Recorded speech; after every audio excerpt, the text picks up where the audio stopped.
নমস্কার বন্ধুরা, সর্বাণী রান্নাঘরে আবারও চলে এসেছি নতুন একটা রেসিপি নিয়ে। আর আজকে আমি নিয়ে এসেছি ভীষণ লোভনীয় এবং মুখরোচক একটা পুরভরা পরোটার রেসিপি।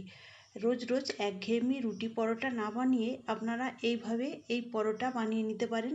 খেতে দুর্দান্ত হবে আর ছোট বড় সবারই ভীষণ ভালো লাগবে। তাহলে চলুন দেখে নিন আমি কিভাবে আজকে এই পুরভরা পরোটাটা বানিয়ে নিলাম। আজকে রেসিপির জন্য আমি একটা বড় মিক্সিং বোলের মধ্যে নিয়েছি আটা এবং ময়দা। এখন দিয়ে দেবো পরিমাণ মতো লবণ। তবে আপনারা চাইলে আটা ময়দার পরিবর্তে শুধুমাত্র আটা কিংবা শুধুমাত্র ময়দাও দিয়েও রেসিপিটা বানিয়ে নিতে পারেন।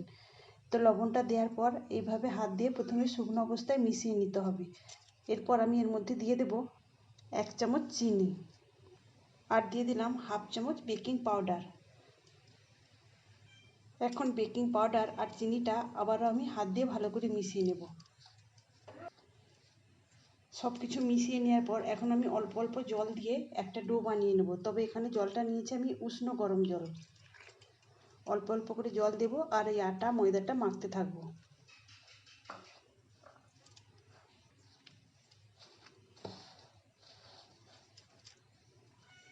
তো এখানে একটা রুটি পরোটা তৈরি করার জন্য যেভাবে আটা ময়দা মেখে থাকি সেইভাবেই একটা ডো বানিয়ে নিতে হবে। তো সেইভাবেই আমি এখানে একটা ডো বানিয়ে নিয়েছি। এইভাবে মেখে নেওয়ার পর হাতে এখন নিয়ে নেব প্রায় 2 চামচের মতো রিফাইন্ড তেল। এখন এই তেলটা দিয়ে এই ডোটাতে দিয়ে আবারও খুব ভালো করে মেখে নেব। আমি যেহেতু আগে তেল দিইনি তাই এখন আমি তেল দিয়ে এটাকে একদম স্মুথ করে মেখে নিয়েছি। এখন এটাকে রেস্টে রেখে দেবো আর সেই ফাঁকে একটা আমি পুর বানিয়ে নেব। পুর তৈরি করার জন্য কড়াইয়ের মধ্যে দিয়ে দিলাম 1 চামচ রিফাইন্ড তেল। তেলের মধ্যে এখন দিয়ে দিলাম ছোটো চামচের 1 চামচ গোটা জিরে আর দিলাম এখানে কারি পাতা। আমি 5-6টার মতো কারি পাতা ছোটো ছোটো করে কুচি করে কেটে নিয়েছি। এখানে জিরে আর কারি পাতাটা সুন্দর করে ভেজে নিতে হবে। গোটা জিরে আর কারি পাতাটা ভাজা হয়ে গেলে ওর মধ্যে দিয়ে দিলাম 1 চামচ গ্রেট করে নেওয়া রসুন। রসুনটাকেও একসঙ্গে ভেজে নিতে হবে। কিছুক্ষণ ভেজে নেওয়ার পর এর মধ্যে এখন দিয়ে দেবো কেটে রাখা পেঁয়াজ। এখানে আমি একটা বড় সাইজের পেঁয়াজ কুচি করে কেটে নিয়েছি আর দিয়ে দিলাম 2টো কুচানো কাঁচা লঙ্কা। সব কিছু একটু নাড়াচাড়া করে ভেজে নিতে হবে। কিছুক্ষণ নাড়াচাড়া করে ভেজে নেওয়ার পর এর মধ্যে এখন দিয়ে দেবো গ্রেট করে নেওয়া সামান্য গাজর। আমি ছোট গ্রেটারে এই গাজরটাকে গ্রেট করে নিয়েছি। সেই সঙ্গে দিয়ে দিলাম অল্প একটু কুচানো টমেটো। সব কিছু আবার আমি ভালো করে নাড়াচাড়া করে এখন ভেজে নেব একটু সময় নিয়ে। কেননা এখানে গাজর দেওয়া রয়েছে, এই গাজরটা সেদ্ধ হওয়া পর্যন্ত এইভাবে গ্যাসের ফ্লেমটাকে কমিয়ে আমি নাড়াচাড়া করে সব কিছু ভেজে নেব।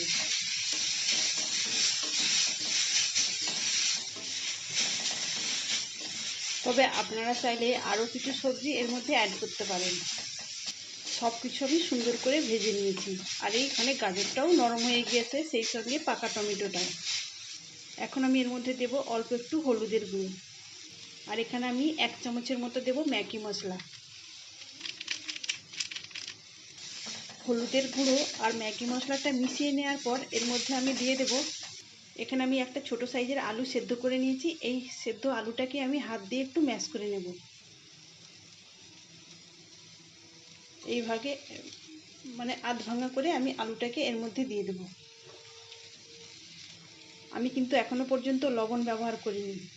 এখন আমি দিয়ে দেব পরিমাণ মতো লবণ আর দিয়ে দেবো এখানে 1/2 চামচ চাট মশলা। এখন সব কিছু আবারও ভালো করে মিশিয়ে আমি পুরটা রেডি করে নেব।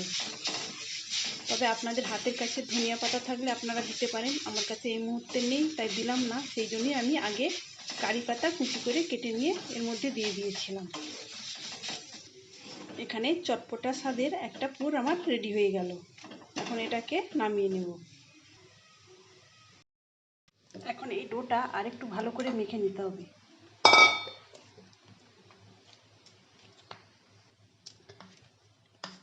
মেখে নেওয়ার পর এবার এটাকে একটু লম্বা শেপ করে নেব। এইভাবে লম্বা শেপ করে নেওয়ার পর এটাকে এখন আমি মিডিয়াম সাইজের লেচি কেটে নেব বেশ কয়েকটা।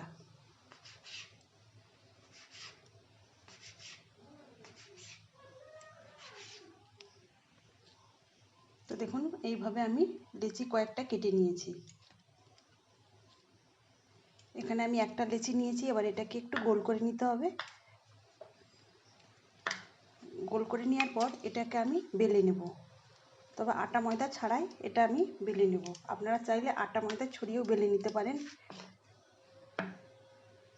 তো এইভাবে একটা মোটা করে আমি রুটি বেলে নিয়েছি। এবার তৈরি করে রাখা পুরটা আমি মাঝখানে দিয়ে দেব। তো দেখুন বন্ধুরা, এইভাবে পুরটা দেওয়ার পর আমি সাইড থেকে এইভাবে মুখটাকে মুড়িয়ে নেব।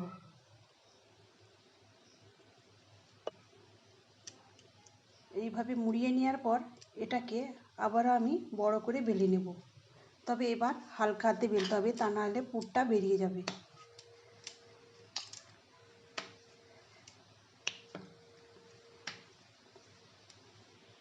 তো এইভাবে আমি একটা পুর বেলে নিয়েছি, তবে এটাকে খুব বেশি পাতলা করা যাবে না, কেননা তাহলে কিন্তু পুরটা বেরিয়ে যাবে। তাছাড়া এইভাবে বেলে না নিয়ে হাতের সাহায্যে এইভাবে বাটি তৈরি করেও পুরটা ভরে নেওয়া যাবে খুব সুন্দরভাবে। এবার সাইড থেকে এইভাবে মুখটা মুড়িয়ে নিলেই সুন্দরভাবে পুরটা ভরা হয়ে যাবে। এবার এটাকে উল্টে দিয়ে হাতের সাহায্যেও কিন্তু এটাকে বড় করে নেওয়া যাবে, আর বেলে নেওয়ারও প্রয়োজন পড়বে না। আপনাদের যেটা সুবিধা হবে আপনারা সেইভাবেই পুরটা ভরে নেবেন। তো দেখুন বন্ধুরা, আবারও একটা আমি পুর ভরে নিয়েছি। একই রকমভাবে সবগুলোই আমি এইভাবে পুর ভরে নেব।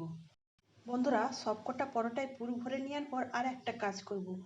আমি উপর থেকে পরোটার উপরে কিছুটা কালো জিরা আর অল্প একটু সাদা তেল ছড়িয়ে দিয়ে হাত দিয়ে এইভাবে একটু চেপে চেপে দেব। এতে পরোটাগুলো দেখতেও সুন্দর হবে আর খেতেও ভালো লাগবে। আমি এইভাবে সবকটা পরোটাতেই সাদা তিল আর কালো জিরা ছড়িয়ে দিয়েছি। এখন এই পুর ভরা পরোটাগুলো তেলে ভেজে নিতে হবে। পরোটাগুলো ভেজে নেওয়ার জন্য গ্যাস অন করে একটা ফ্রাইং প্যান বসিয়ে দিয়েছি।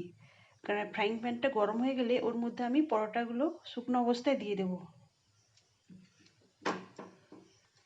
প্রথমে শুকনো অবস্থায় আমি 2-5টা সেঁকে নেব।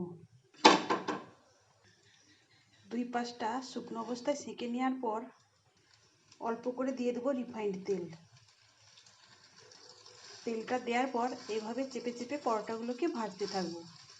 এর ফলে দেখা যাবে পরোটাগুলো একদম ফুলে উঠেছে। তবে আপনারা চাইলে এই পরোটাগুলো ডুবো তেলেও ভেজে নিতে পারেন। তো দেখুন বন্ধুরা, এইভাবে চেপে চেপে ভাজার ফলে সাইড থেকে কত সুন্দরভাবে ফুলতে শুরু করেছে। তো এইভাবে উল্টে পাল্টে আমি একটু লালচে কালার করে পরোটাগুলো ভেজে নেব। তো দেখুন একদম ফুলকো হয়ে ফুলে উঠেছে পরোটাটা। এখানে 2-5টা আমার সুন্দর করে ভাজা হয়ে গেছে। এখন এটাকে তুলে নেব। বন্ধুরা, আজকের এই পুর ভরা পরোটার রেসিপি আপনাদের ভালো লাগলে একটা লাইক দেবেন। সেই সঙ্গে যদি নতুন বন্ধুরা এসে থাকেন অবশ্যই আমার চ্যানেলটিকে সাবস্ক্রাইব করে আমার পাশে থাকার অনুরোধ রইল। এখানে পরোটাটা তুলে নিয়েছি, আর দেখুন দেখতে কতটা সুন্দর আর কতটা লোভনীয় হয়েছে।